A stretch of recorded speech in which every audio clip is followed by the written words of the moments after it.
কি আমরা তো কি দেখতেছেন এটা? অবশ্যই চেনা চেনা লাগতেছে। আপনারা হয়তো চিনতে পারতেছেন না যে এটা কি আমার হাতে।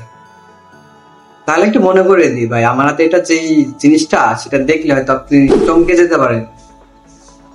আমার হাতে নোকিয়া N73। অনেক যত্ন করছিলাম এই ফোনটারে এক সময়, আর এখন এই ফোনটার মূল্য নাই কারোর কাছে। ফোনটাকে দেখতে কিন্তু মাশাআল্লাহ অনেক সুন্দর করে বানিয়েছিল কোম্পানিটা। তবে কি কি প্রবলেম আমি আপনাদের বলছি। যেমনটা এই বাটনটা নষ্ট হয়ে গেছে, এটা হচ্ছে আপনার ভিডিও রেকর্ডিং করার জন্য বাটনটা এটা নষ্ট হয়ে গেছে। তবে এটা আমি রিপেয়ার করতে পারবো, কিন্তু আমি করতেছিলাম না, একসময় করে নেব। আর এই ফোনটার ফুল রিভিউ আমি আপনাদেরকে দিয়ে দিব নেক্সট কোনো ভিডিওতে।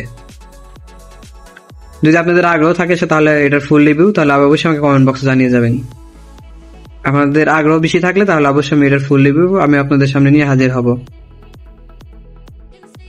সাইবার শটটা এখনো কাজ করে। আমি যখন ফুল রিভিউ নিয়ে আসবো তখন এটার সম্পূর্ণ ভিডিও বৃত্তান্ত আপনাদের এই রিভিউ ভিডিওর ভিতরে আমি আপনাদেরকে দিয়ে দেব।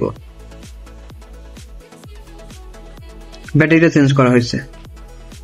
এখানে দেখতে পাচ্ছেন সাইডের এই পিনগুলো ভেঙে গেছে। সাইডের পিন একটা আছে, পিনটা এই সাইডেটা ভেঙে গেছে, এখানেও নেই এখানেও নেই, যার কারণে ব্যাক কভারটা ঢাক ভালো করে লাগে না। আচ্ছা, ব্যাটারিটা চেঞ্জ করা হয়েছে।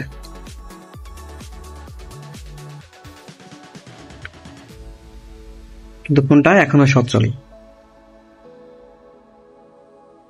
এটাতে সিম রেখেছি, এটাতে আমি মাঝে মাঝে কথা বলি।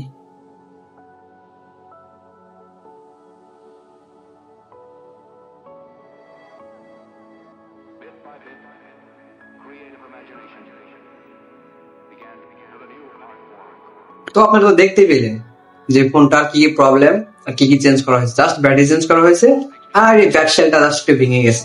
তাছাড়া অলমোস্ট ফোনটা কমপ্লিটলি ওকে, এখন আমার কাছে চলতেছে। সো এই ফোনটার আমি ফুল রিপেয়ার করে ফোনটার ফুল রিভিউ আমি আমার চ্যানেলে আপলোড করবো। যদি আপনাদের আগ্রহ থাকে তাহলে অবশ্যই কমেন্ট বক্সে লিখে যাবেন। আর এই ফোনটার সাথে কাদের কাদের স্মৃতি জড়িয়ে আছে অবশ্যই সেটাও কমেন্ট বক্সে লিখে যাবেন। তো আপনারা ভালো থাকবেন, সুস্থ থাকবেন। আল্লাহ হাফিজ।